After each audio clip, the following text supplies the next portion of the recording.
Good afternoon all of you. सभी को नमस्ते। आज हम Power on. Bluetooth mode. Topic discussion करने जा रहे हैं, वो बहुत ही खूबसूरत और समसामयिक टॉपिक है कि nature inspired optimization. Power off. अब देखें कि हमने बहुत आविष्कार किए, बहुत रिसर्च की, Power on. कुछ किया है, Bluetooth mode. पर हु इंस्पायर अस, हमने किससे इंस्पायर्ड होके ये सब किया है, ये सब आज हम डिस्कस करेंगे। ये बहुत ही वास्ट टॉपिक है। हम 1.5 घंटे में काफी कुछ टच करेंगे इस टॉपिक के अंतर्गत।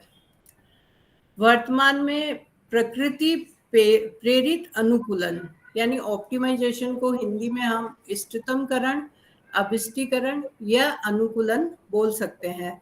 अब इष्टतमकरण यानी आइदर मैक्सिमम और मिनिमम, या तो हम अधिकतम करें या इसको न्यूनतम करें। अब प्रश्न उठता है कि अधिकतम कब करें, न्यूनतम कब करें।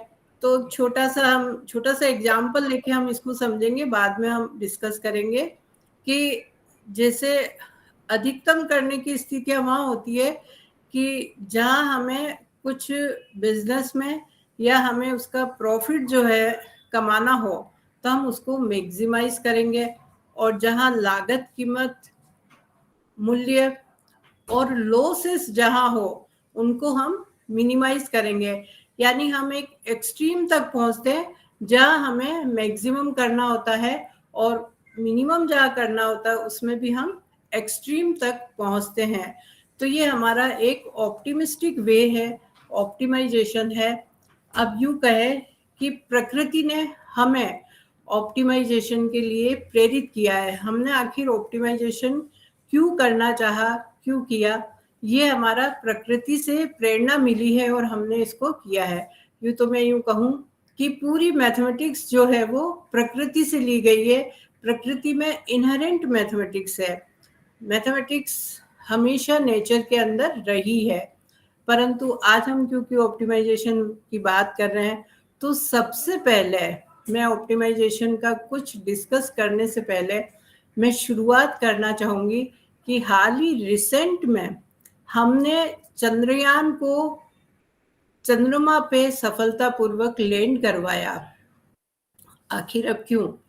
क्योंकि देखो, सारे जितने भी हमारे आकाशीय पिंड है, तारे, ग्रह, आकाशगंगाएं, सूरज, पृथ्वी, चंद्रमा, बृहस्पति वगैरह वगैरह, ये सब एक पाथ पे हमेशा चलते हैं, एक निश्चित ऑर्बिट पे चलते हैं, और ये संख्या में अरबों खरबों में है, परंतु ये निरंतर चल रहे हैं, निरंतर भाग रहे हैं। और सबसे आश्चर्य की बात है कि ये अपना पाथ कभी नहीं छोड़ते। इन्होंने एक ऑप्टिमल पाथ को एडप्ट किया हुआ है और उसी पाथ पर चलते हैं। तो ये हमें जीवन में भी अनुकरण करने के लिए प्रेरित करता है कि हम अपने जीवन को बहुत सुचारू रूप से चलाएं। तो हमें अपने जीवन के रास्तों को, सुपथ को अपनाना होगा, तभी हम एक सुचारू रूप से जीवन को चला सके। तो इसी पर आधारित हमारे महान वैज्ञानिकों ने निरंतर, लगातार प्रयास करके चंद्रयान का सफल चंद्रमा पे लैंड करवाया, विक्रम को वहां पर भेजा। तो अब देखो ये ऑप्टिमाइजेशन कैसे हुआ। अब ऑप्टिमाइजेशन में मैंने अभी बताया कि जहां कहीं हमारे लागत की बात होती तो मिनिमम लागत जो है वो हम इस पर लगाएं। तो हमारे महान वैज्ञानिकों ने लगातार प्रयास करने के बाद में मिनिमम कॉस्ट में, यानी जहां अमेरिका और बड़े जो विकसित देश है वो हजारों करोड़ रुपए में भेजते हैं इस तरह से चंद्रयान या कोई भी और, पर हमारे यहाँ इसकी लागत आई मात्र 700 करोड़ रुपया। यानी हमने एक ऑप्टिमिस्टिक वे में एक ऐसे पाथ का चयन किया जो पाथ अर्थ और ये दूसरे जो ग्रह है वो जिस पाथ पे चलते हैं उसी ऑर्बिट पे चंद्रयान को चलाया, और मात्र 42 दिन में हमारी जो लागत है वो कई गुना कम होके आई। तो हमने एक ऑप्टिमिस्टिक वे में, ये ऑप्टिमाइजेशन का एक सबसे बढ़िया उदाहरण जो है, रिसेंटली हमने बड़े उत्साहित से और हमने सबने बहुत ही गर्व महसूस किया, हमने प्राउड फील किया कि हम देश के इस देश में भारत जो है वो विश्व में पहला ऐसा देश बना जिसने चंद्रयान को सफलतापूर्वक चंद्रमा पे लैंड करवाया, विक्रम को, और बहुत कम लागत में उसको लगाया। तो ये एक ऑप्टिमाइजेशन का एक अद्भुत एग्जाम्पल है जिसमें हम सबको बहुत अच्छी फीलिंग भी आई और हम सबके लिए बहुत ही गर्व की बात है। और इसी के साथ हम विश्व की महाशक्तियों के साथ खड़े हुए और हम विश्व में पहला स्थान हमने आकाशीय मार्ग में चलने के लिए भी हमने प्राप्त किया। अब वर्तमान में प्रकृति प्रेरित अनुकूलन, ये शोधकर्ताओं की रुचि तो बढ़ी है इस तरफ, परंतु अभी भी शोध की बहुत कमी है। क्यों? क्योंकि जीवन की कई चुनौतियां हमारे सामने है, कई चुनौतियां हैं। अब जैसे हम कह सकते हैं कि समस्या हमारे सामने बहुत सारी है। समस्या और लाइफ एक दूसरे के यूं समझ ले कि पार्टनर है, जहां जीवन है वहां समस्या है और उन समस्याओं के कई सारे हल मौजूद है। परंतु हमने अभी ऑप्टिमाइजेशन की बात करी है, तो हमें कैसा हल खोजना है, ऑप्टिमिस्टिक सॉल्यूशंस हमें प्राप्त करना है। तो हमारे सामने कई सारी चुनौतियां हैं, उनको हम किस तरह से समाधान करें। तो एक जो हमारे सामने शुरू से कि हमें अन्य जीवन का अनुकरण करके ही उन समस्याओं का सॉल्यूशन प्राप्त किया जा सकता है।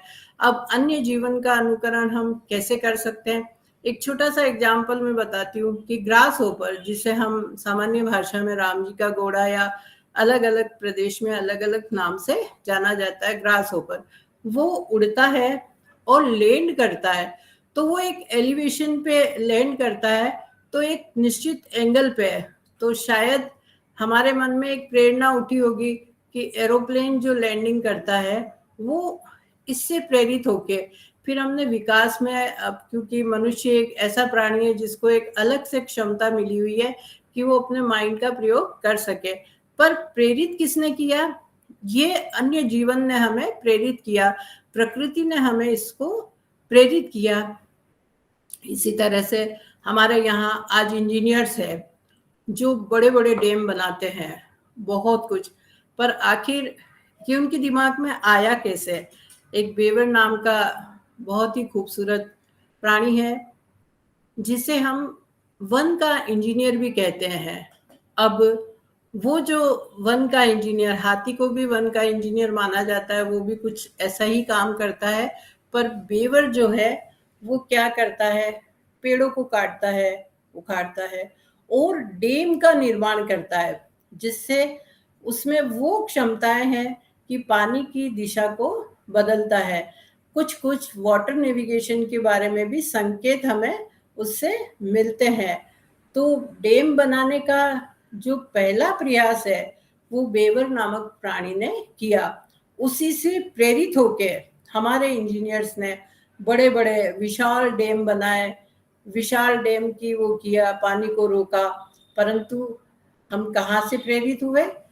अन्य जीवन से। यानी अन्य जीवन कौन था? वो बेवर था, जिससे हमने ये प्रेरणा ली और हमने बहुत ज्यादा, अब हम कहें कि अन्य जीवों का अनुकरण करके कुछ बेहतरीन आविष्कार हमने किए हैं। जैसे ड्रोन का विकास, पक्षियों का अनुकरण करके पक्षी झुंड के झुंड में आकाश में उड़ते हैं और हजारों लाखों की तादाद में उड़ते हैं। उन झुंडों के उड़ने के साथ ही अब देखो कि वो इतनी संख्या में झुंड पक्षी उड़ते हैं, पर वो कभी आपस में टकराते भिड़ते नहीं है। वो अपने रास्ते में चलते हैं और पीछे आने वाले पक्षियों को एक इंफॉर्मेशन देते हुए आते हैं, ताकि सभी पक्षी उसी ऑप्टिमिस्टिक पाथ पर चलते रहे। तो ड्रोन का आविष्कार किससे प्रेरित होकर हमने किया? पक्षियों के आकाशीय उड़ान को देखकर ड्रोन का निर्माण किया गया। इसी तरह से मानव तंत्रिका नेटवर्क, मधुमक्खी कॉलोनी एल्गोरिदम आदि प्रकृति में खोजे हैं इनको प्रेरित होके। अब प्रकृति आखिर क्या है? प्रकृति जो है वो नवाचारों के अनुकरण में बहुत ही आशाजनक साबित हुई है। यानी जितने भी नवाचार हमने किए हैं उसमें हमें प्रकृति ने बहुत कुछ सिखाया है, बहुत कुछ अनुकरण किया है। हमारे अंदर इनबिल्ट है कि प्रकृति हमें बहुत कुछ सिखाती है। हमारे यहाँ अनेक मैथमेटिशियंस और दूसरे फिलोसफर ने कई सारी एल्गोरिदम्स हमें दी है जिनसे हम, और उसमें कई सारे वेरिएंट भी है जिससे हम कई सारे सॉल्यूशंस दे सकते हैं। परंतु क्या होता है, प्रकृति में लगातार कुछ न कुछ बदलाव होते हैं और उनको हम ऑब्जर्व करते हैं, उनको हम देखते हैं, और उनको देखने के साथ ही यदि हम सोचें तो हमारे जो पुरानी एल्गोरिदम है उनमें भी हम थोड़े थोड़े संशोधन करते आए हैं और हमने काफ़ी विकास किया है और हमने कई सारे एक्सपेरिमेंट्स किए हैं। ईमेल नेटवर्किंग है तो उसमें भी क्या होता है कि मेल हम भेजते हैं एक जगह से दूसरी जगह, तो वो भी अपना पाथ ढूंढता है, रास्ता ढूंढता है कि किस तरह से मैं जल्दी से जल्दी पहुंचूं। तो ये हमारा एक प्रकृति का बहुत ही महत्वपूर्ण है। यानी प्राकृतिक स्थितियों में इनके व्यवहार से, जानवरों के व्यवहार से हमने जीव विज्ञान में, स्वास्थ्य विज्ञान में, इंजीनियरिंग में कई समस्याओं के समाधान जो है वो खोजे हैं और हमने निकाले हैं। अब स्वास्थ्य की दृष्टि से देखा जाए तो प्रकृति ने हमें स्वास्थ्य के, तो मैं थोड़ा सा पीछे जाना चाहूंगी कि हमारे यहाँ एक गुरुकुल परंपरा होती थी। गुरुकुल परंपरा में बच्चा उसमें प्रवेश लेता था, प्रवेशोत्सव होता था, उसके बाद में उसकी इच्छा जानी जाती थी कि वो आखिर पढ़ना क्या जाता है। जैसे अब हमारे अभी शिक्षा पद्धति में, अभी नई शिक्षा पद्धति में तो काफ़ी सुधार हुआ है, परंतु अब तक जो हम पढ़ाते आए हैं उसमें कॉम्बिनेशन फिक्स होता है कि भाई आपको बायो या डॉक्टर बनना है तो आपको फिजिक्स, केमिस्ट्री और बायोलॉजी एक कॉम्बिनेशन पढ़ना होगा। आपको इंजीनियर बनना है तो फिजिक्स, केमिस्ट्री और मैथमेटिक्स पढ़ना होगा। परंतु पहले गुरुकुल व्यवस्थाओं में ऐसा कुछ नहीं था।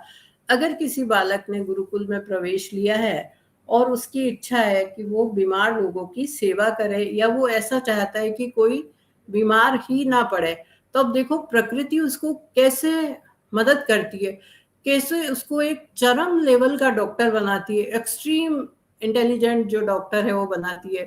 तो उनके जो टीचर्स है, पढ़ने की शिक्षा पद्धति देखो कि वो कहते थे कि भाई इस गुरुकुल के बाहर 10-15 किलोमीटर की पेरीफेरी में घूम के तुम आओ और एक ऐसा पौधा ढूंढ के लाओ जिसका कोई उपयोग ना हो, अनुपयोगी पौधा ढूंढ के लाओ। अब पूरी प्रकृति है, जितने भी हमारे पास में ग्रीनरीज है, पेड़ पौधे हैं, हरियाली है। अब वो घर के, गुरुकुल के बाहर निकलेगा बच्चा, अब वो जाएगा बाहर, छोटा सा भी पौधा है, उस पौधे को वो देखेगा।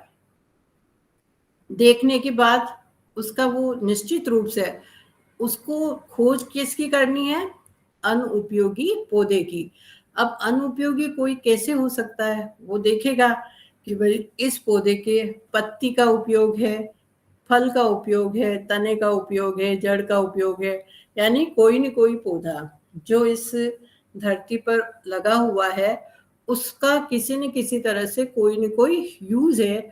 और वो, क्योंकि हर प्रकृति की जितनी भी हरियाली है, जितनी भी ग्रीनरीज है, वो या तो वनस्पति है और किस औषधि है। तो वो अपने आप में, मतलब जो भी फसल है, जो भी ग्रीनरीज है, वो अपने आप में एक दवा का रूप है।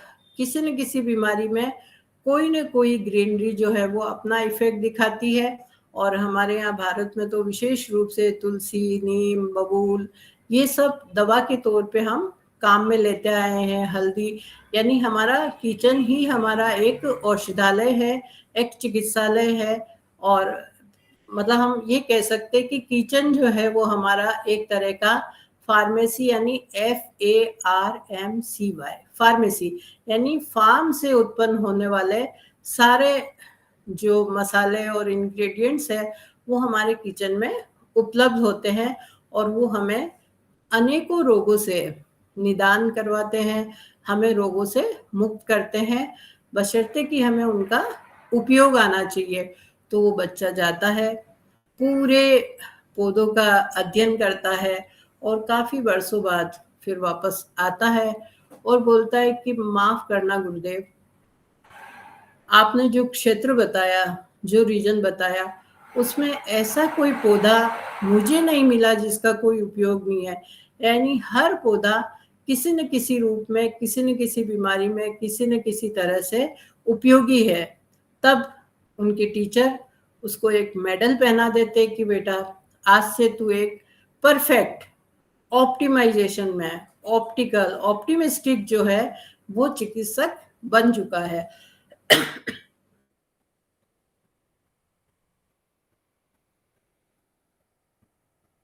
ये उस चिकित्सा पद्धति का एक चरम सीमा पे पहुंच गया कि उसने उस अध्ययन को इस हद तक किया कि उसको आग, धतूरा, मतलब ऐसे जो पौधे जिनको हम कहते हैं कि ये तो जहरीले पौधे हैं, नीम, तुलसी, पीपल, बड़, इन सब पौधों का, मतलब तमाम जितने भी पौधे हैं सबका अध्ययन कर लिया और वो बहुत माना हुआ चिकित्सक बन गया। और वो इतना एक्सपर्ट होगा कि इन्हीं चीजों से दवा के तौर पर सॉरी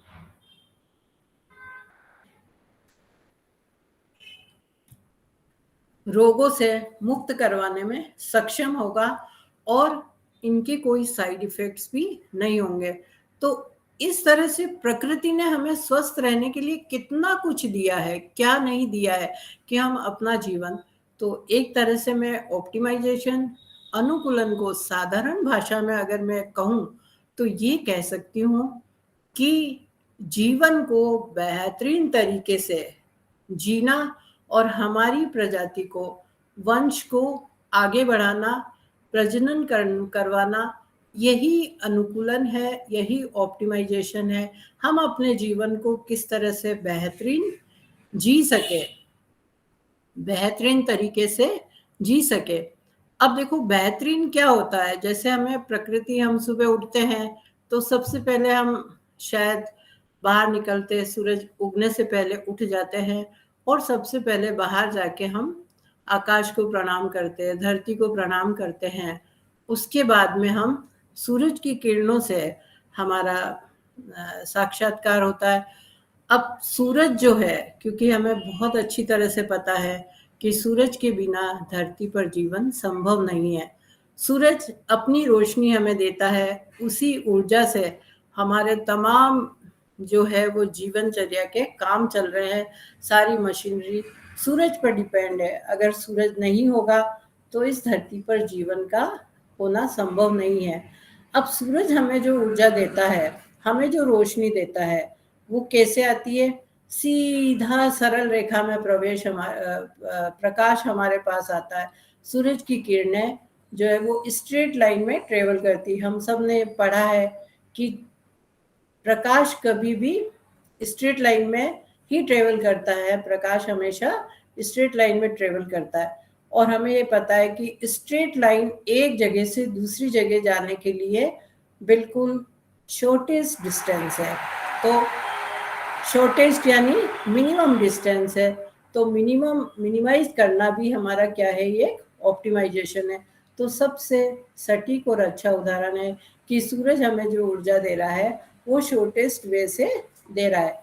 अब हमें भी कहीं जाना होता है तो हम नेविगेशन डालते हैं, उससे क्या होता है, वो शॉर्टेस्ट पाथ जो हमें दिखाता है।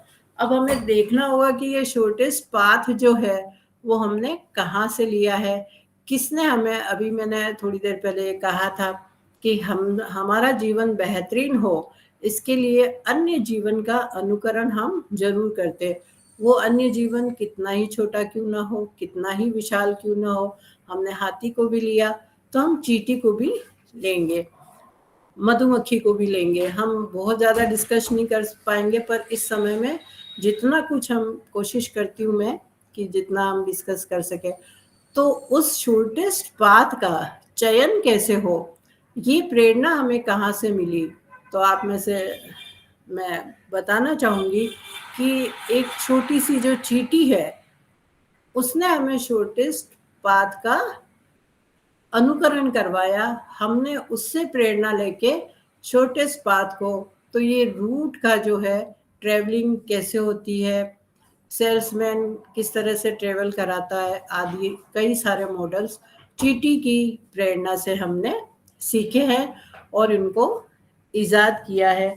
इस तरह से हमारे पास में प्राकृतिक रूप से और अन्य जीवों के व्यवहार से हमने बहुत कुछ सीखा है। भारतीय परंपरा में चाहे कोई दर्शन हो, वो जैन दर्शन हो, बौद्ध दर्शन हो, अन्य कोई फिलॉसफी हो, सभी में जीवन को बेहतरीन जीने का तरीका सिखाया है कि आप स्वस्थ रहे, बेहतरीन जीवन जिए और बेहतर तरीके से अपना जीवन यापन करें। इसके लिए सब में कुछ न कुछ विधान बताए गए हैं। बाद में हम आगे चलकर इसकी चर्चा अवश्य करेंगे। अभी हम चलते हैं कि किस तरह से किस जीव ने कैसे हमें अनुकरण करने के लिए बताया है और उससे प्रेरित होके हमने क्या सीखा है। तो जैसा कि आप सबको पता है कि हमारा जो जीवन है वो सबका सब पूरा का पूरा जीवन जो है वो खेती पर आधारित है, फार्म पर आधारित है। हम फार्मेसी के थ्रू अपना जीवन यापन करते हैं, पर बहुत ही सुखद और आश्चर्य की बात यह है कि यूएन का फूड एंड एग्रीकल्चर ऑर्गेनाइजेशन जो है, उसकी रिपोर्ट ये बताती है कि जितनी भी विश्व की पैदावार है, जितने भी विश्व का प्रोडक्शन है, उसका 1/3 प्रोडक्शन है वो मधुमक्खियों पर डिपेंड करता है। यानी मधुमक्खी एक फूल से दूसरे फूल पर पोलन को ले जाती है और पोलिनाइजेशन जो होता है, इससे हमें मतलब कितनी बड़ी तादाद में मधुमक्खियां हमारे लिए फसल की उपज के लिए सहायक है। पूरे विश्व की जो फसल है उसका 1/3 फसल मधुमक्खियों पे डिपेंड है। तो आखिर देखो कि मधुमक्खियों की ऐसी क्या विशेषता है और मधुमक्खियां किस ऑप्टिमिस्टिक वे में अपना काम करती है, ये हम थोड़ा सा अभी चर्चा करेंगे और पूरा डिटेल में जाएंगे। क्योंकि हर प्राणी, हर जीव हमें कुछ न कुछ सिखा के जाता है, कुछ न कुछ प्रेरणा देता है और वो प्रकृति प्रदत्त है। प्रकृति ने हमें बहुत कुछ सिखाया है, बहुत कुछ प्रेरणा दी है और हम अपने जीवन को मतलब इससे ज़्यादा प्रकृति हमारी सहायता नहीं कर सकती है। हम फिर भी प्रकृति से छेड़छाड़ करें, प्रकृति के विरुद्ध जाए, तो फिर निश्चित रूप से हम विकास की जगह विनाश की ओर बढ़ेंगे। तो हम थोड़ा सा मधुमक्खी के बारे में चर्चा करेंगे कि artificial bee colony optimization algorithm यानी कृत्रिम मधुमक्खी कॉलोनी इष्टतम एल्गोरिदम क्या है। इसका शॉर्ट में ABC, आर्टिफिशियल बी कॉलोनी। बिल्कुल बहुत सिंपल है। ABC यानी कितना साधारण है कि इंग्लिश के अल्फाबेट ABC। अब देखो कितनी बड़ी बात हमें बताएगा कि ABC इस कॉलोनी की एल्गोरिदम में 3 तरह की मधुमक्खियां पाई जाती है। पहली मधुमक्खी जो होती है वो है नियोजित मधुमक्खियां और दूसरी मधुमक्खियां जो है वो होती है दर्शक मधुमक्खी। ये संख्या में दोनों बराबर होती है। अब मधुमक्खियां हमें पता है कि एक छत्ते का निर्माण करती है और उस छत्ते के आसपास मंडराती रहती है और तकरीबन 50-60 हजार मधुमक्खियां उस छत्ते के आसपास रहती है। अब देखो आश्चर्य की बात यह है कि ये कैसे मतलब ट्रांसफॉर्मेशन करती है सूचनाओं का और कितना एक व्यवस्थित तरीके से, एक ऑप्टिमाइज तरीके से शहद का निर्माण करती है और वो हमारे लिए कितनी प्रेरणादायी है, कितनी जीवनदायी है और कितनी उत्साहजनक है, ये अभी हम चर्चा करेंगे। तो जो नियोजित मधुमक्खियां, जिनको हम एम्प्लॉय कह सकते हैं, उनका क्या काम होता है? छज्जे से उड़कर फ्लावर तक जाना और फ्लावर से वापस छत्ते तक आना। अब आधे पार्ट में छत्ते के सिर्फ नियोजित मधुमक्खियां, एम्प्लॉय मधुमक्खियां रहती है और आधे पार्ट में दर्शक मधुमक्खियां रहती है। अब दर्शक मधुमक्खियां क्या करती है? वो चुपचाप देखती है। अब छज्जे के पास जो मधुमक्खियां आती है, उनको ऑब्जर्व करती है और दर्शक मधुमक्खियां ये देखती है कि इसमें अमृत कितना है। ठीक है ना? अमृत कितना है, और वो अमृत कितना है उसका कैसे अंदाजा लगता है? कि छत्ते के पास आकर जो वो मधुमक्खियां जो फूल से छत्ते के पास आई है, वो वहां आके डांस करती है और उस डांस को हम कहते हैं वैगल डांस। अब वैगल डांस की स्पीड, मतलब जितना अमृत होगा ना उसमें, उतनी मस्ती से वो नाचेगी। बिल्कुल, हम भी जब कभी बहुत खुश होते हैं तो मन करता है ना कि डांस करे, नाचे, कूदे, खेले सब। तो मधुमक्खियां भी, तो वो दर्शक मधुमक्खी जो है वो ऑब्जर्व करती है और देखती है कि इनके पास कितना अमृत है, और उस हिसाब से अब जैसे एक फूल से आई, अब दूसरे फूल से, दूसरे जो उनका भोजन का जो सोर्स है उससे आती है, तो वो दर्शक मधुमक्खियां ये देखती है कि अमृत की मात्रा पहले से ज्यादा होनी चाहिए। अगर अमृत की मात्रा पहले से ज्यादा है तो वो पहले वाला जो सेव है ना दर्शक मधुमक्खी के, उसको वो डिलीट कर देती है, हटा देती है, और नया जो अमृत आया है उसकी मात्रा को अपने पास में सेव कर लेती। देखो कितना ऑटोमेटिक कंप्यूटराइज है वो, एक छोटे से प्राणी में। हम, हमारी कल्पना से बाहर है, हम सोच नहीं सकते, क्योंकि हम पढ़ लेते हैं, हम प्रकृति से जुड़ते हैं, तो हमें ये सब चीजें एहसास होती है कि हाँ ऐसा होता है। परंतु बिल्कुल लेमैन है, उन्हें नहीं समझ में आता, तो वो कैसे सोचेगा कि भाई मधुमक्खी कैसे क्या करती है। तो वो नए वाले सोर्स में अमृत यदि ज्यादा है तो नए वाले सोर्स को सेव करती है। पर कुछ नियोजित मक्खियां ये काम करना छोड़ देती है, वो बनती है स्काउट। अब स्काउट, हम सब जानते हैं कि स्काउट का क्या काम रहता है। स्काउट अगर उन्हें लगता है तो वो नया सोर्स ढूंढने जाती है। स्काउट मधुमक्खियां दूसरी जगह जाके अमृत का जो सोर्स है, हनी का जो सोर्स है, वो ढूंढती है और फिर सारी मधुमक्खियों को एक उनके माध्यम से ट्रांसफर करती है सूचना। और अगर वो दूसरा सोर्स ज्यादा अच्छा है तो वो चुपचाप उस सोर्स पे चली जाती है।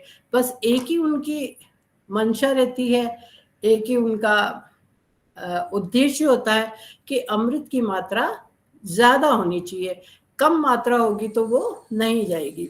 तो स्काउट मधुमक्खियां लगातार अपना काम करती है, लगातार नए नए सोर्स ढूंढती है, और वो सोर्स जिनमें अमृत की मात्रा ज्यादा होती है उनका मूल्यांकन कौन करता है?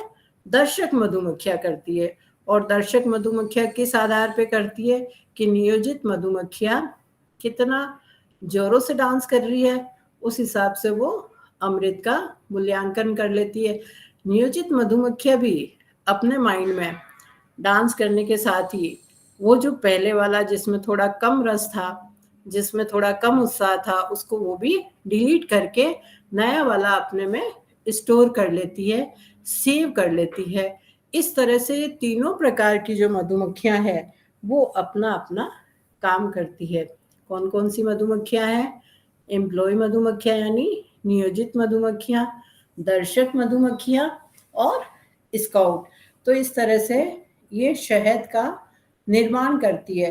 अब हम आखिर ये कहेंगे कि ये जो इतना बिल्कुल वेल मैनर्ड, डिसिप्लिन वे में मधुमक्खियां जो है वो कैसे अपना काम करती है, इनके फैक्ट्स क्या है, क्या इनके बारे में हम सोच सकते हैं, क्या ऐसी चीज है जो ये हमारे लिए इतनी इम्पोर्टेंट है कि इनका जो बाई प्रोडक्शन है वो हमारी फसल है, हमारी खेती है, कि इन्हीं की वजह से, क्योंकि ये एक फ्लावर से, चाहे वो फ्लावर किसी भी खेत के हो, किसी भी फसल के हो, वो उनसे दूसरे पे जाती है और पोलन को वहां से वहां शिफ्ट करती है।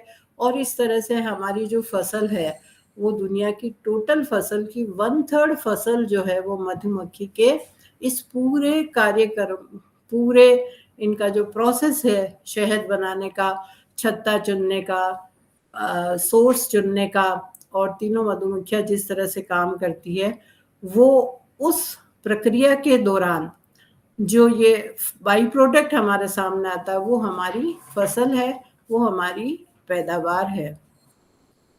अब है ना, देखो कितना इंटरेस्टिंग और कितना आश्चर्य भरा ये है। अब ऐसी इन अमूल्य हमारी धरोहर मधुमक्खियों की रक्षा करना, इनको सेव करना हमारा उद्देश्य होना चाहिए। हमें इस प्रजाति को बचाना चाहिए। आश्चर्य की बात है, अभी जो डाटा है लगभग 90% मधुमक्खियों की प्रजातियां लुप्त हो चुकी है, डिसअपियर हो चुकी है। ये हमारे लिए बहुत तकलीफ की बात है। अभी हमारे देश में वैसे भी ऋषि मुनियों की कमी नहीं है, संतों की कमी नहीं है, तो हमारे यहाँ जब जब इस तरह की कोई ऊर्जा का हास होता है तो कोई न कोई संत आता है और वो उसकी रक्षा करता है। तो ऐसे ही कोयम्बटूर में एक आश्रम है, सदगुरु, जो अपने आप को कहते हैं और काफ़ी आईआईटियंस और पढ़े लिखे बच्चों से वो इंटरेक्ट करते रहते हैं। उन्होंने अभी एक अभियान चला रखा है, सेव बी, यानी मधुमक्खियों को बचाओ। तो आखिर ये मधुमक्खियां है जिनका भी हमने थोड़ा डिस्कस तो किया है, पर इनकी रियल फैक्ट क्या है, क्या मतलब चीज ऐसी है कि मधुमक्खियां जो है वो हमारे ये है। तो सबसे पहले हम मधुमक्खियों के बारे में, इनकी विशेषताओं के बारे में थोड़ा सा जान ले तो अच्छा है। अच्छा, ये मधुमक्खियों का एक ऑप्टिमाइजेशन का एक मॉडल भी तैयार होता है और पूरा मैथमेटिकल मॉडल है, और शहद की क्वांटिटी कितनी होगी इसके लिए कई सारे फॉर्मूले भी हैं, कई सारे मेथड्स भी है। तो आज तो क्योंकि मैं सिर्फ अपना स्पीच दे रही हूँ, अभी मैं ब्लैक बोर्ड यूज़ नहीं कर रही हूँ, इसलिए कभी और मौका मिलेगा तो हम इन मॉडल्स को मैथमेटिकल तौर पे भी डिस्कस करेंगे, जहाँ पर कई सारे वेरिएबल्स होंगे। तकरीबन 170 रिसेप्टर्स है मधुमक्खी के पास। उसकी सूंघने की शक्ति है वो कितनी है, 170 रिसेप्टर्स है, और 6 आंखें है, यानी कितने सारे वेरिएबल्स है। अब बीच में थोड़ा सा मैं मैथमेटिक्स पे आती हूँ। तो देखो, मैथमेटिक्स में हम समस्याओं का समाधान करते हैं, अधिकतम भी करते हैं, न्यूनतम भी करते हैं। उसमें हम क्या देखते हैं कि एक ऑब्जेक्टिव फलन लेते हैं जिसको हम जेड से लिखते हैं, और उस ऑब्जेक्टिव फलन की जो इक्वेशन है वो हम हमारे प्रश्न में से ही जो हमें दे रखी है उसकी सहायता से ऑब्जेक्टिव फलन लिखते हैं। उसके साथ में हमें कुछ समीकरण दिए होते हैं और कुछ असमीकाएं दी होती है। समीकरण यानी जिनके बीच में बराबर का साइन होता है, और असमीकाएं जिसमें लेस देन या ग्रेटर देन का साइन होता है। तो लेस देन या ग्रेटर देन के साइन वाली असमीकाओं में हम कुछ जोड़ते हैं और कुछ घटाते हैं। तो ये स्लेक और सरप्लस वेरिएबल्स कहलाते हैं। और कुछ प्रतिबंध होते हैं हमारे, तो ऐसी प्रतिबंधित समस्याएं होती है, और प्रतिबंध नहीं हो तो अप्रतिबंधित समीकाएं होती है। इनको हम ग्राफ की विधि से सरल करते हैं, या फिर इसके कई मेथड्स है। जो सबसे पॉपुलर मेथड है सिंप्लेक्स मेथड, उसकी सहायता से हम ऐसी अनेकों अनेकों प्रॉब्लम्स जो है उनको हम ऑप्टिमाइज सॉल्यूशन देते हैं। तो मैं बीच में ये थोड़ा सा मैथमेटिक्स का इसलिए बताया कि वहाँ पर हमारे पास में 5 वेरिएबल, 6 वेरिएबल, 4 वेरिएबल, 3 वेरिएबल, इस तरह से वेरिएबल्स होते हैं, और उन समस्याओं का हम ऑप्टिमल सॉल्यूशंस जो है वो निकालते हैं। परंतु मधुमक्खियों के अभी मैंने वेरिएबल्स बताए, तो 170 तो इनके रिसेप्टर्स है और 6 आंखें हैं।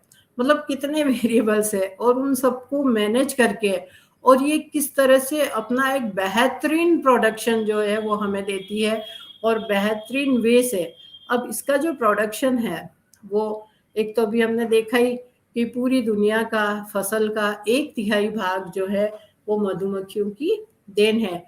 साथ में जो शहद देती है वो एक अमृत है। शहद में जो एंजाइम्स है, शहद में जो विटामिन है, शहद में जो पानी है, शहद में एक एंटीऑक्सीडेंट है, वो हमारे ब्रेन को इम्प्रूव करने के लिए सबसे अच्छा पदार्थ है।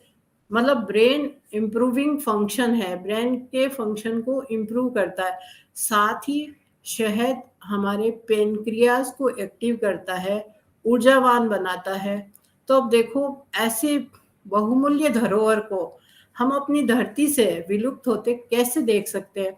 हमारी आत्मा में एक तड़फ है, हम में एक पीड़ा है, हमें हमारी इन विभिन्न प्रजातियों को बचाना, क्योंकि हम इंसान हैं और हम इनको बचाने में सक्षम हैं, तो हमें हर संभव प्रयास करना चाहिए। हालांकि इस विषय में शोधार्थियों की रुचि तो बढ़ी है, पर अभी शोध जो है वो बहुत कम है। हमें लगातार इनमें अध्ययन करना है।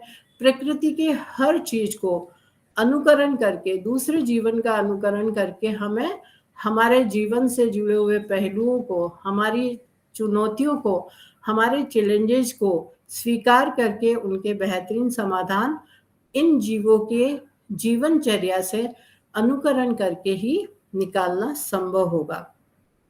अब बात यह है कि मधुमक्खी जो है वो किस तरह से शहद जो देती है, इसकी क्या फैक्ट्स है,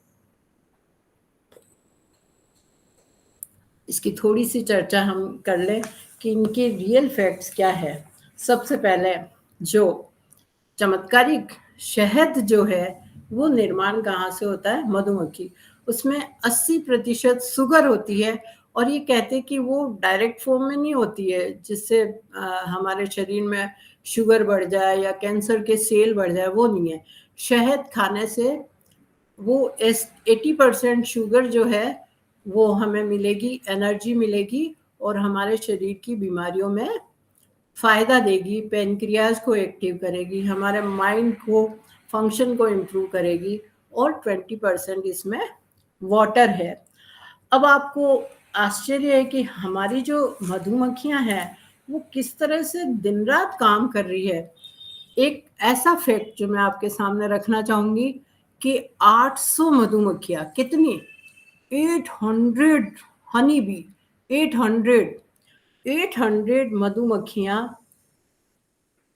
20 लाख फूलों पे जाती है। कितने फूलों पे?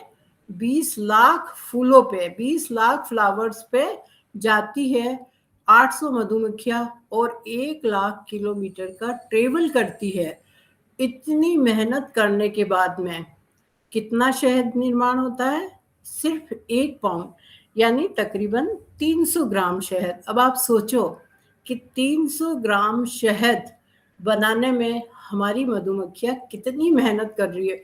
मतलब 800 मधुमक्खियां 1 लाख किलोमीटर ट्रेवल करके और 20 लाख फूलों से अमृत इकट्ठा करके सिर्फ 300 ग्राम शहद जो है वो बनाती है। अब उस 300 ग्राम शहद बनाने में मधुमक्खियों की मेहनत का अंदाजा आप और हम लगाएं।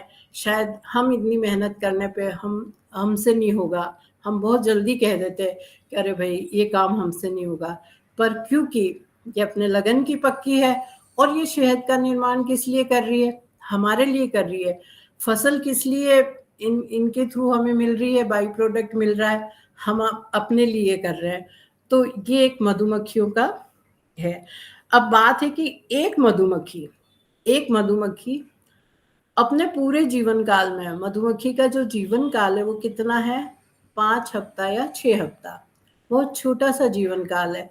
अब वो चाहती तो सोच सकती है कि 5-6 हफ्ते ही तो जीना है, क्या करना है। हम जैसे इंसान तो यही करते हैं कि भाई अब कितना जीना है, ठीक है हम तो अपना आराम करते हैं, हम तो पलंग पे सोते हैं, हमें तो नहीं करना।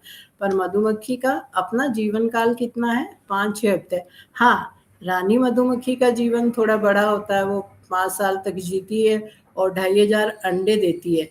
परंतु ये जो छोटी मधुमक्खियां हैं, 5-6 जीवन, ये एक मधुमक्खी अपने पूरे जीवन काल में अपना एक चाय का छोटा चम्मच होता है ना, उसका 1/12वां भाग यानी 1/12 पार्ट ऑफ टीस्पून शहद निर्माण करती है।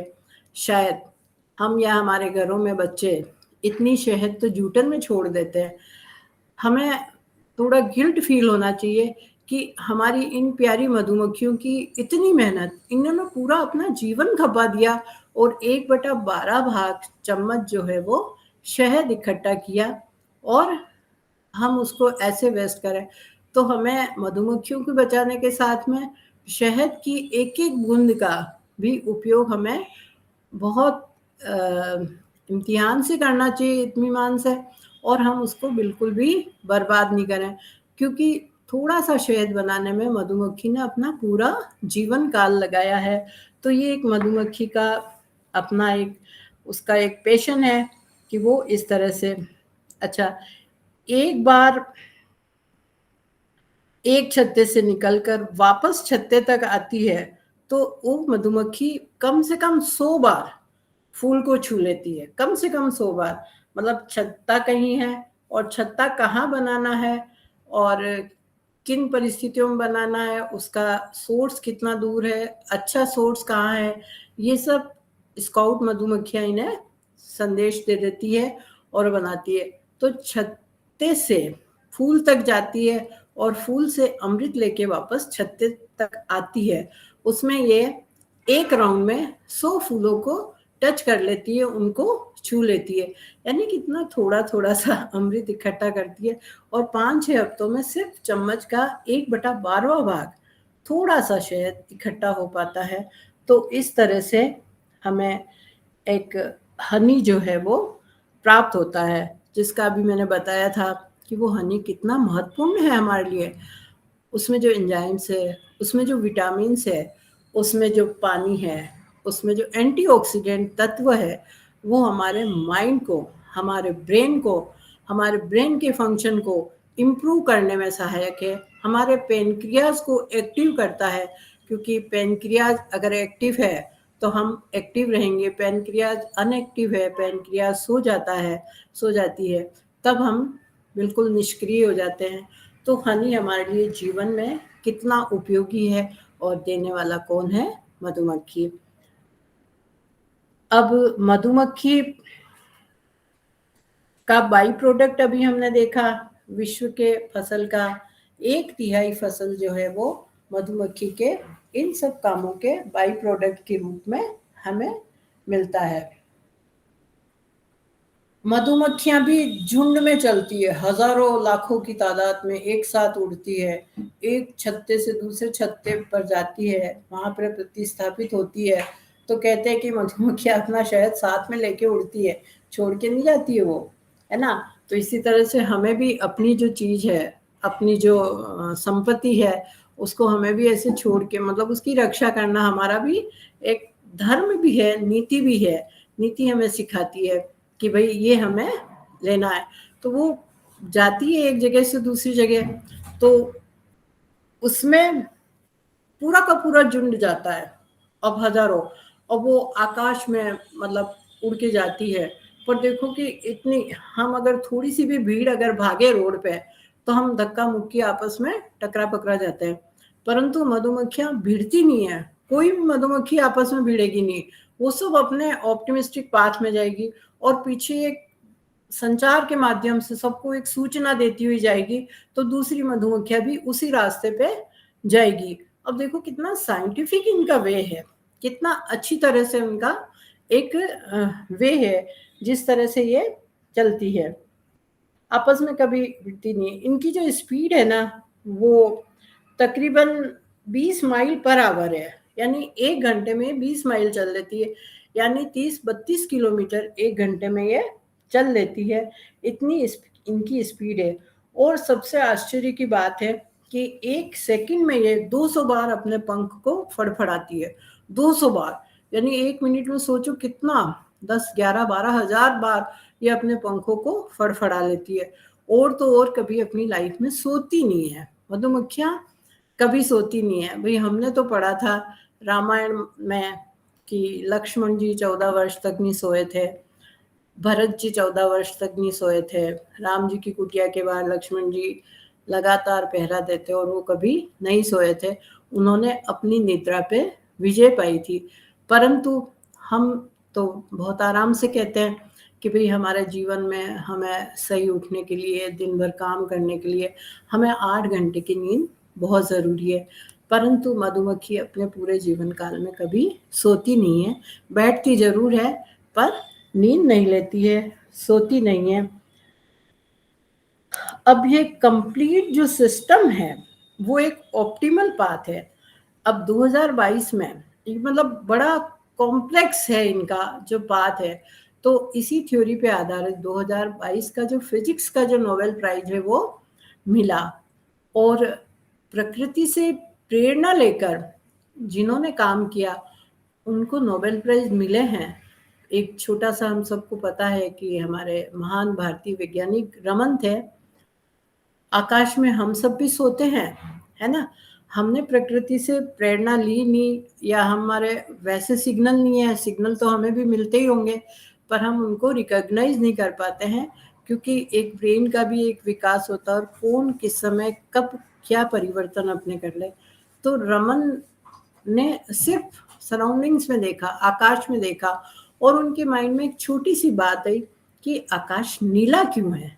अब सबने देखा नीला है, नीला है, नीला है ना। एप्पल नीचे गिरी, प्रकृति ने गिराई, सबने देखा।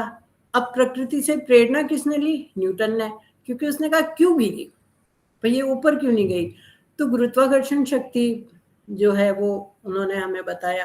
तो ये जितने भी आविष्कार है वो कहीं ना कहीं ऑप्टिमिस्टिक वे में प्रकृति से प्रेरित होकर ही निकले हैं। प्रकृति ने सब चीज दिया है, ऑप्टिमाइजेशन भी उसकी देन है, उसी की प्रेरणा से ऑप्टिमाइजेशन हुआ है। अब एक छत्ते पे 50 से 60 हजार लगभग मधुमक्खियां होती है। अब ये जो ड्रोन बन रहे हैं आकाश में, अभी रिसेंटली हमने देखा ना, इंडिपेंडेंस डे पे और रिपब्लिक डे पे हजार हजार ड्रोन आकाश में उड़े, और इंडिया गेट पे, चाहे वो आज़ादी का अमृत महोत्सव हो या कोई और फंक्शन हो, तो इंडिया गेट के ऊपर एक सुंदर सा चित्र हमें ड्रोन के माध्यम से दिखाया गया। तो वो ड्रोन जो है, उनका इजाद जो है इन मधुमक्खियों की उड़ान के आधारित प्रेरणा से प्रेरित होकर ड्रोन का आविष्कार किया गया, ड्रोन का निर्माण किया गया, जो कि हमें अब आजकल तो कॉमन बात हो गई है कि ड्रोन जो है वो उड़ते हैं, और इस तरह से हम बहुत अच्छी। परंतु एक बहुत ही दुख की बात है कि मधुमक्खियां जो है वो काफ़ी मात्रा में लुप्त हो गई है, और जिन मधुमक्खियों से, जिनकी वजह से बाई प्रोडक्ट के रूप में हमें इतनी पैदावार में सहायता मिलती है, बाई प्रोडक्ट ही इनका हमारे फार्मिंग को बहुत मदद करता है, उसी फार्म को हम कई कीड़ों से बचाने के लिए कीटनाशक के रूप में पेस्टिसाइड्स का उपयोग करते हैं, और पेस्टिसाइड्स के उपयोग से सबसे ज़्यादा मधुमक्खियाँ अपनी जान गंवाती है। बहुत अफसोस की बात है। तो जहाँ तक मेरी बात पहुँच रही है, चाहे आज संख्या में कम लोग हैं, परंतु अपने अपने महाविद्यालय में जाके, अपने अपने कॉलेज में जाके बच्चों के साथ ये बात ज़रूर शेयर करेंगे, क्योंकि कभी ऐसा नहीं होता है कि बहुत ज़्यादा हाई लेवल पे या बहुत बड़ी बड़ी स्थितियों में ही हम, है ना, ये बात अपनी पहुंचा सके। तो जीव जगत में जितनी भी हमारे क्रिएचर है, छोटे से छोटे बैक्टीरिया से लेके बड़े से बड़ा प्राणी, है ना, उन सबको जीने का अधिकार देवें, उन सब की रक्षा करें, उन सबको बचाएं, उन सबको सेव करें।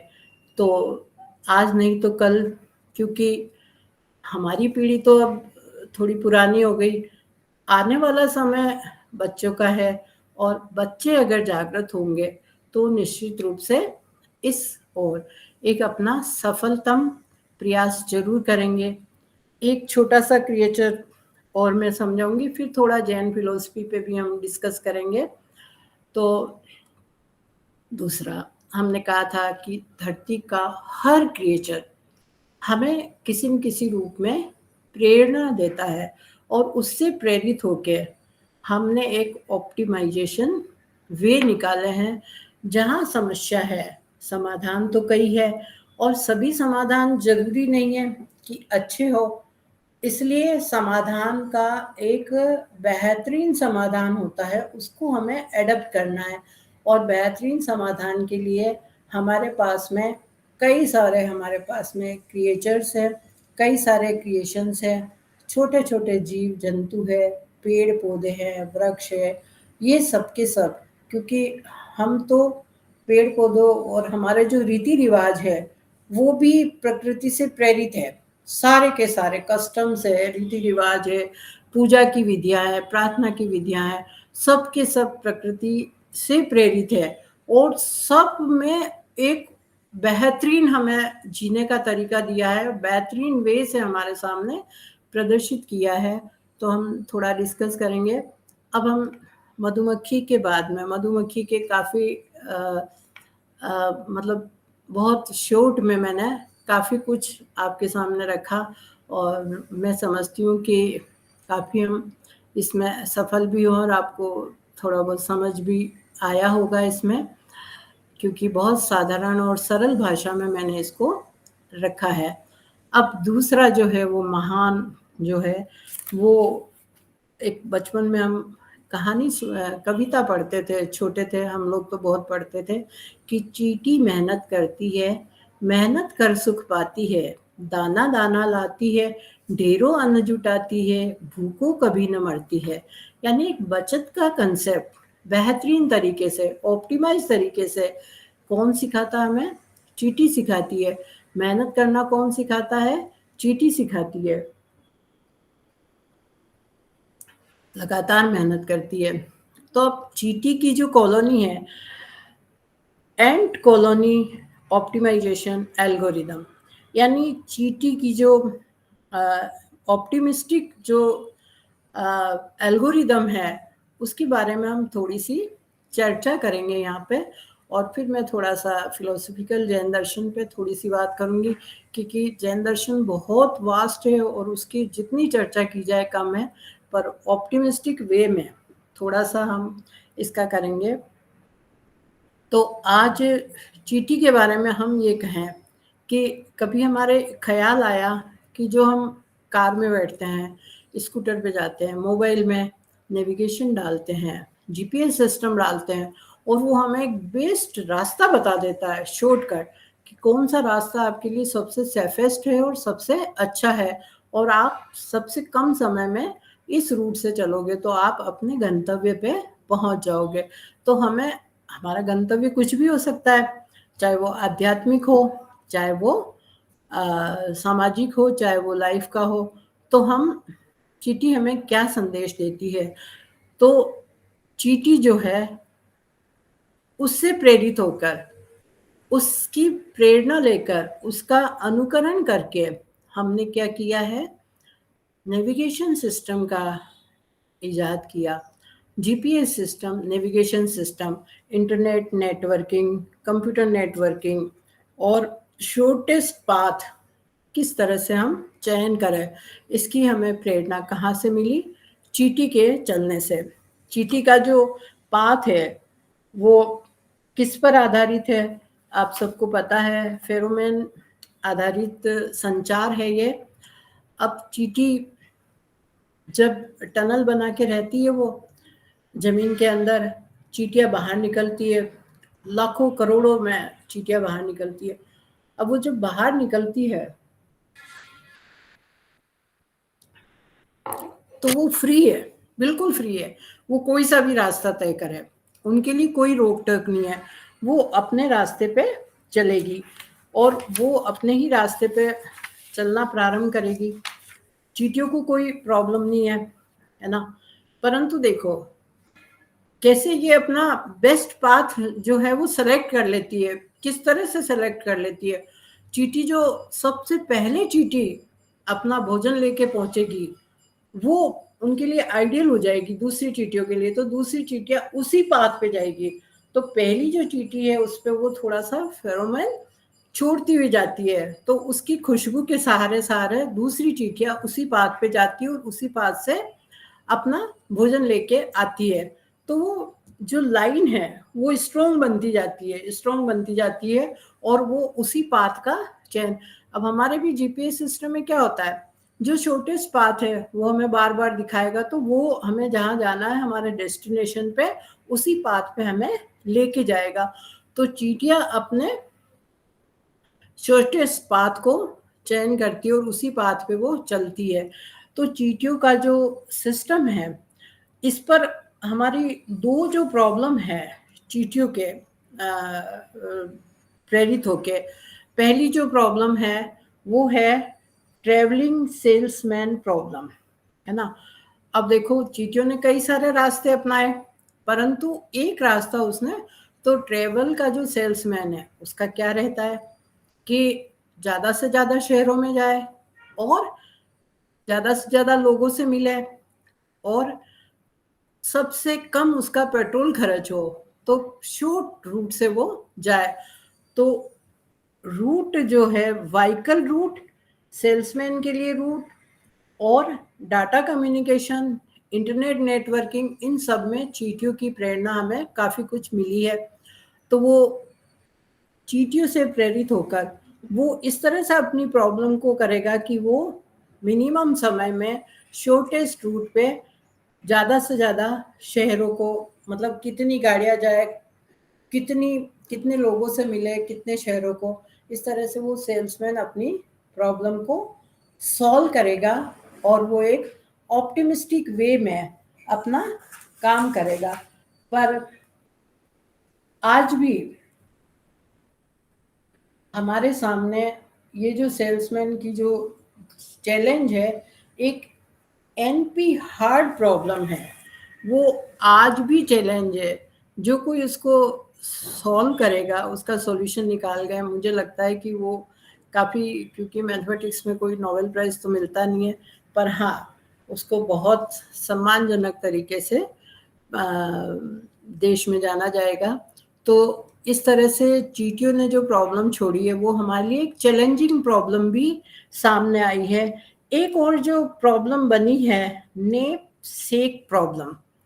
नेप सेक प्रॉब्लम होती क्या है, आप लोग अक्सर इंजीनियरिंग कॉलेजेस से हो, प्लेसमेंट के टाइम में ये प्रॉब्लम अक्सर पूछी जाती है और अधिकतर जो स्टूडेंट्स है वो इस प्रॉब्लम को नहीं बता पाते हैं। ये एक्चुअली प्रॉब्लम क्या है कि जैसे मैं बहुत शॉर्ट में एक सिंपल भाषा में बताऊं कि हमें क्या करना है। जैसे कोई आइटम है 4 किलो, वो 5 रुपए में मिलता है, 2 किलो 8 रुपए में मिलता है, 4 किलो 10 रुपए में मिलता है, इस तरह से है। तो हमारा क्या होगा कि हम मैक्सिमम वजन लें और मिनिमम हमारी कॉस्ट आए, है ना। हमें शायद 15 किलो मैक्सिमम उठाना है तो हम 15 ही किलो उठा लें, पर हमारी उसकी कॉस्टिंग जो है वो बहुत कम आए। तो ये प्रॉब्लम ऐसी है।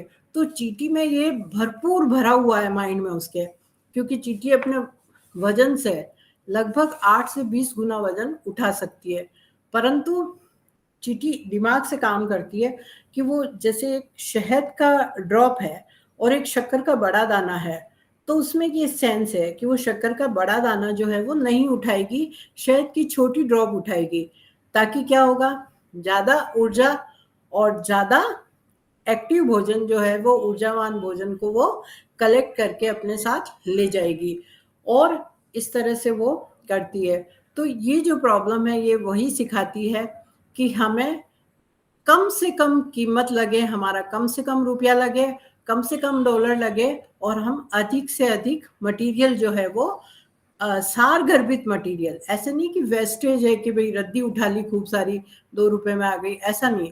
सार गर्भित मटेरियल जो है वो हम उठाएं और कम से कम हम इसकी लागत दें। तो हमें इन चींटियों से इस तरह के मॉडल्स भी हमारे कई सारे बने हुए हैं। अब सबसे जो मेन जो चींटी हमें सिखाती है वो ये है कि एक तो चींटी को काली मिर्च का फोबिया होता है, दूसरा हर चींटी के 2 स्टोमक होते हैं। एक स्टोमक में वो अपने लिए खाना लेती है और अपना जीवन चलाती है, और दूसरे स्टोमक में वो खाने को रखती है सेव करके, और वो उसको शेयर करती है।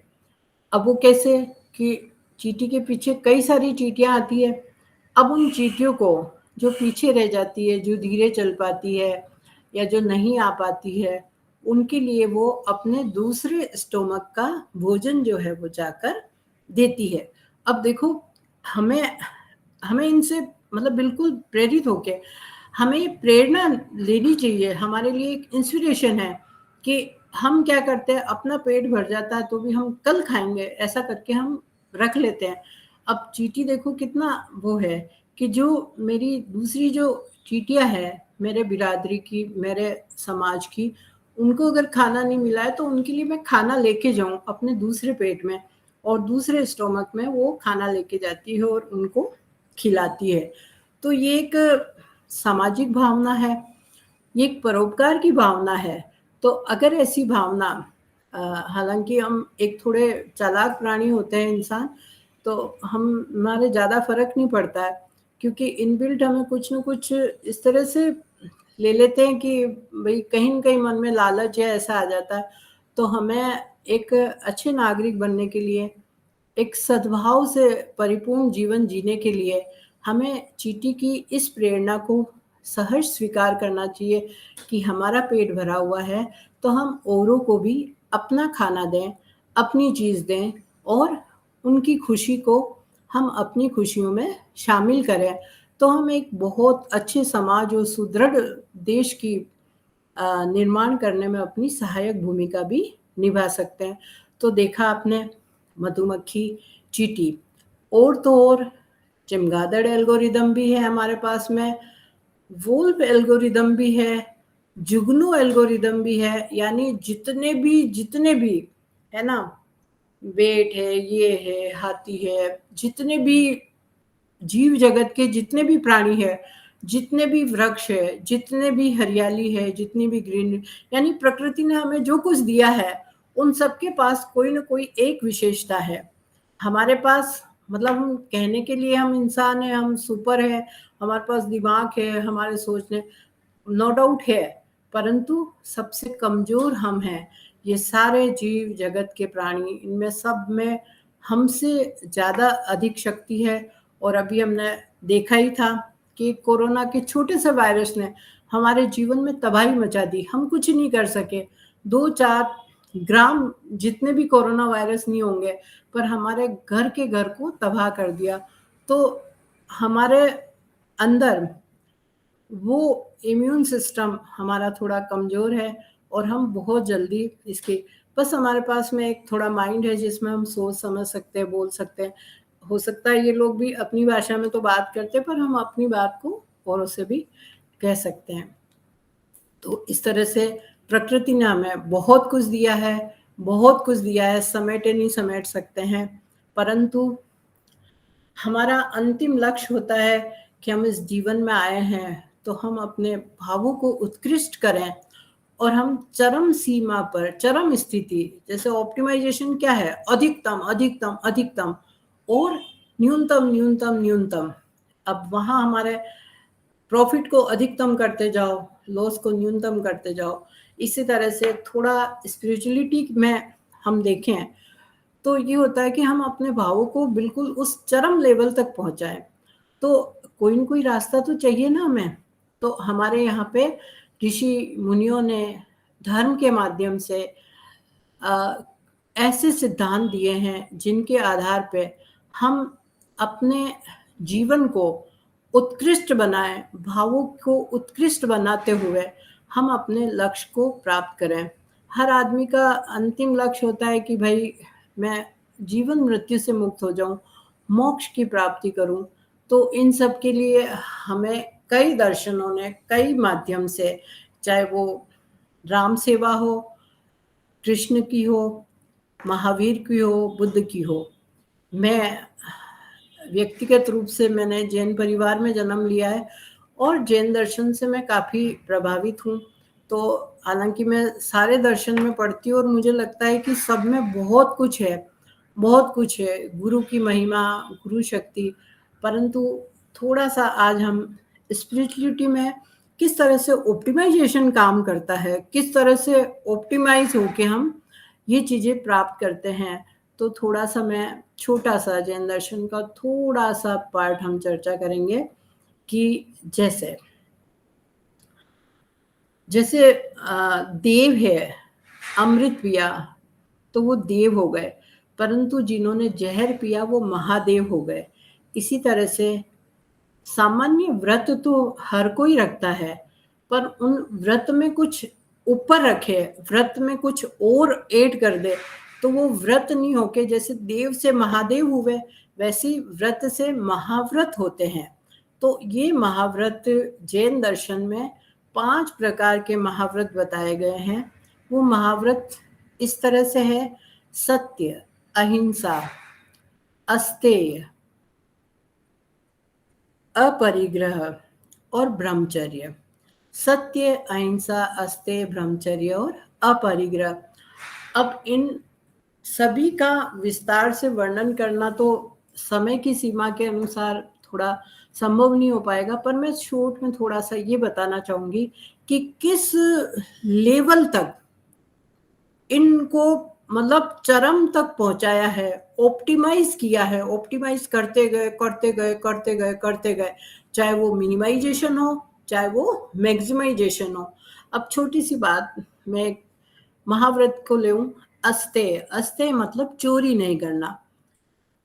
एक महाव्रत हमें सिखाता है कि हमें चोरी नहीं, हम सभी जानते हैं कि चोरी करना पाप है, चोरी नहीं करनी चाहिए।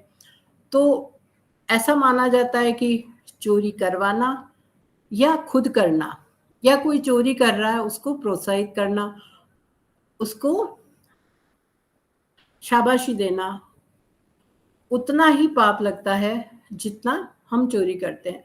तो न चोरी करना, न करवाना, न करते हुए को अच्छा जानना।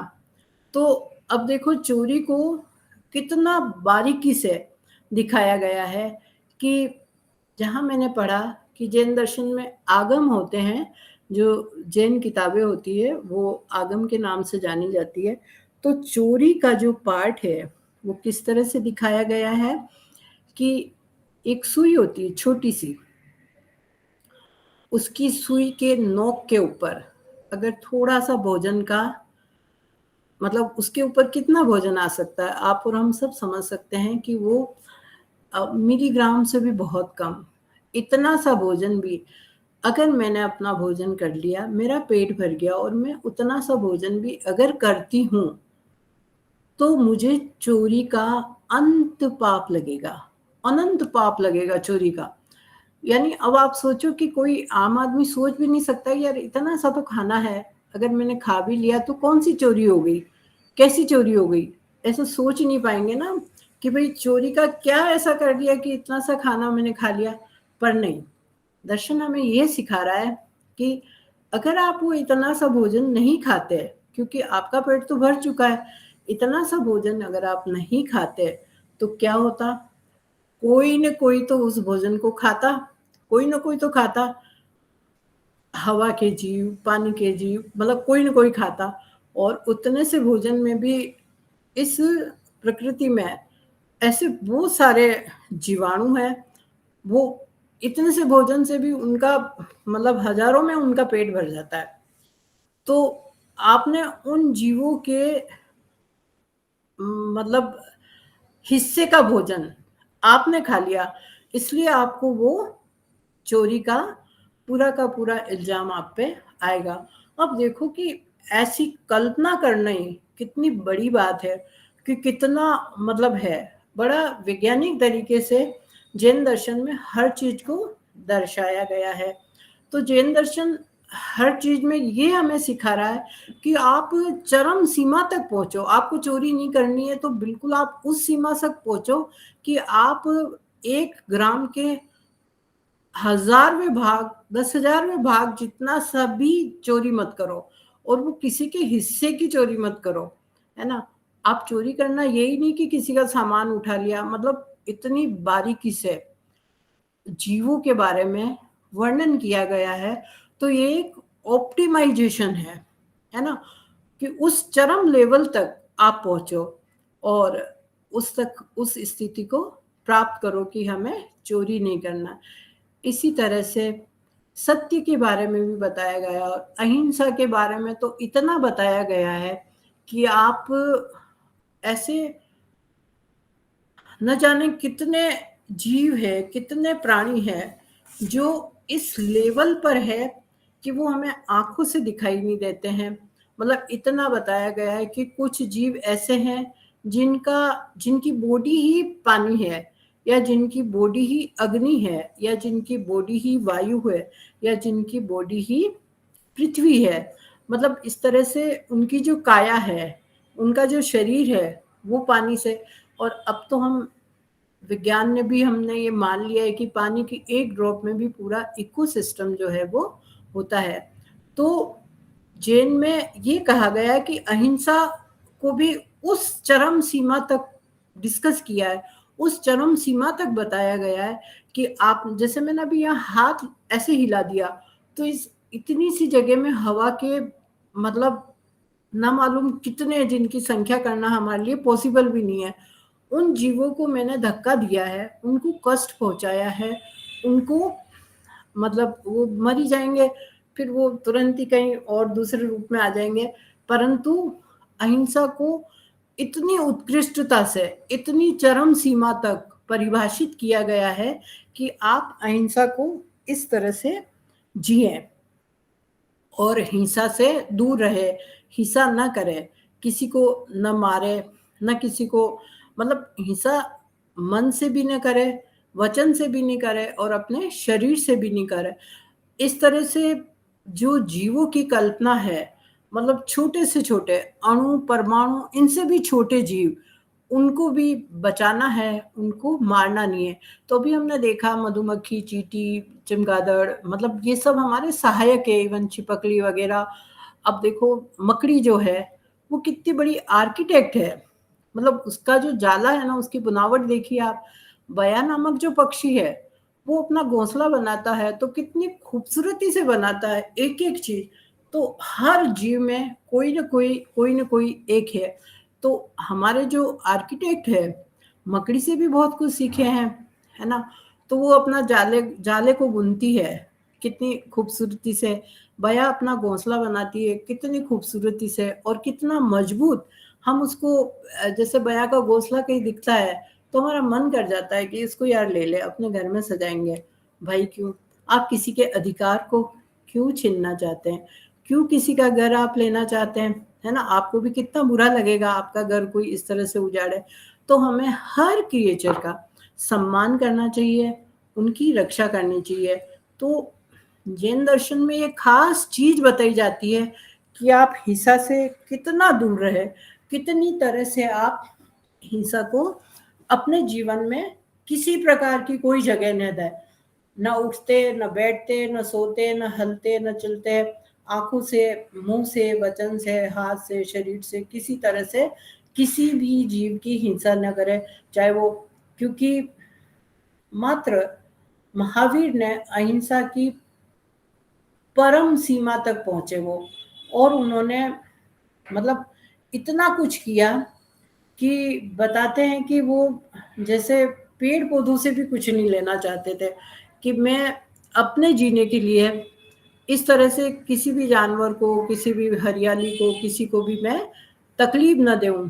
तो कई बार वो कायोत्सर्ग करके खड़े हो जाते थे तो सूरज की जो रोशनी आती थी उनके आंखों में, तो वो भी कहते कि मुझे मतलब सूरज से भी नहीं, मतलब मेरे को चाहिए ही नहीं। तो वो पीछे, सिर के पीछे निकल जाती थी और बहुत बड़ा एक प्रकाशमान हाई इंटेंसिटी का एक ओरा बन जाता था और उसको हम भामंडल कहते थे। तो आप प्रकृति से कितना कुछ प्राप्त कर सकते हो, ये महावीर के जीवन में भी बहुत कुछ था। और उन्होंने सत्य को, अहिंसा को तो उस परम लेवल तक लाके छोड़ा जिसकी कल्पना मानव मात्र के लिए संभव भी नहीं है।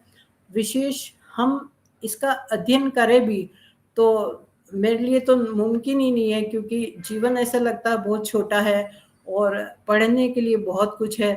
परंतु हाँ, जितना समय मिला उतना हमने पढ़ा और जो कुछ सीखा और जो जितना हम अपने जीवन में उतार पाए और जितने हम अपने भावनाओं को मैक्सिमाइज या मिनिमाइज कर पाए, जहाँ पुण्य की बात है उसको मैक्सिमाइज करें और जहाँ पाप है उनको मिनिमाइज करें। यानी हम अपने शरीर में पाप और पुण्य का ऑप्टिमाइजेशन वे से अगर निर्माण करें तो हम किस हद तक तो कहीं तो हम किसी चीज को टच कर पाएंगे कि हम अहिंसा को अपने जीवन में उतार पाएंगे, हम किसी को भी अपने शब्दों से। अच्छा, दूसरा और है कि एक बहुत बड़ा दर्शन में है, वो भी एक चरम लेवल का है, एक ऑप्टिमिस्टिक वे में साल में एक ऐसा दिन तय किया जाता है ताकि उसमें एक वर्ड जो है वो बहुत ही ऑप्टिमल वर्ड है। मैं समझती हूँ कि इससे बढ़कर अपने जीवन के लिए कोई वर्ड नहीं हो सकता है। वो वर्ड है खमत खामना। अब देखो अब कितना उत्कृष्ट है वो, कि जैसे मुझे मतलब मैंने किसी को तकलीफ दी है तो मैं तहे दिल से उससे माफी मांग लूं, क्षमा मांग लूं और मैं उससे कह दूं कि आप मुझे क्षमा कर दे। परंतु भावों की उत्कृष्टता देखिए, भावों की वो चरम वैल्यू देखिए कि जहां इस पूरे सृष्टि में किसी ने भी मुझे अगर तकलीफ पहुंचाई है तो वो मुझसे क्षमा मांगे या नहीं मांगे, मैंने अपने खुले हृदय से उनको माफ कर दिया है, क्षमा कर दिया है। ये वर्ड अपने आप में बहुत पावरफुल है। पता नहीं क्यों विकृत रूप में अब आजकल थोड़ा मिच्छामी दुक्कड़म नाम से प्रचलित हो गया, पर एक्चुअली हम औरों से क्षमा मांग लें, परंतु जिनकी वजह से हमें थोड़ी सी तकलीफ पहुंची उसका बिल्कुल भी अफसोस न करते हुए, किसी तरह का राग द्वेष वीर विराप नहीं करते हुए उनको हम अपने तहे दिल से क्षमा कर दें। यानी ये बहुत बड़ा एक डिसीजन है, वरना छोटी सी बात को लेके हम बरसों तक याद रखते हैं कि भाई उसने मुझे ऐसा कह दिया, उसने मेरे साथ ये कर दिया, उसने मेरे साथ, मैं इसको छोड़ूंगा नहीं, मैं उसको देखूंगा नहीं। तो ये जैन दर्शन हमें एक ऑप्टिमिस्टिक वे में अपने स्वयं के कल्याण के लिए बहुत कुछ सिखाता है। इसी के साथ मैं एक बार आप सभी को, इसके आयोजक को, भाई कैलाश को धन्यवाद देना चाहूँगी कि मुझे मंच प्रदान किया, मुझे बुलाया और मुझे सुना। इसके लिए मैं आभारी भी रहूँगी, धन्यवाद देना चाहूँगी। जय भारत, जय Hind. Thank you madam, thank you very much. और बहुत दिनों बाद आपका लेक्चर सुनने को मिला, बहुत अच्छा लगा। और आई होप कि पार्टिसिपेंट्स ने एक डिफरेंट व्यू पॉइंट सुना ऑप्टिमाइजेशन के ऊपर, जो कि नेचर से रिलेटेड था। और मैडम आपने अपने जो है ग्रेटर चंडीगढ़ के एसटीसी में आपने भाग लिया एज एक्सपर्ट, और मैं उसके लिए बहुत बहुत शुक्रगुजार हूँ आपका। और आप आगे भी हमारे एसटीसी में भाग लेते रहेंगे। बिल्कुल बिल्कुल, thank you. So, thank you very much. Thanks to all participants. So now we are going to conclude session. So tomorrow the session will be Professor Pritam Singh from MNIT Allahabad. So next session will be at the 10 o'clock tomorrow. Till, thank you very much. Be happy. कैसे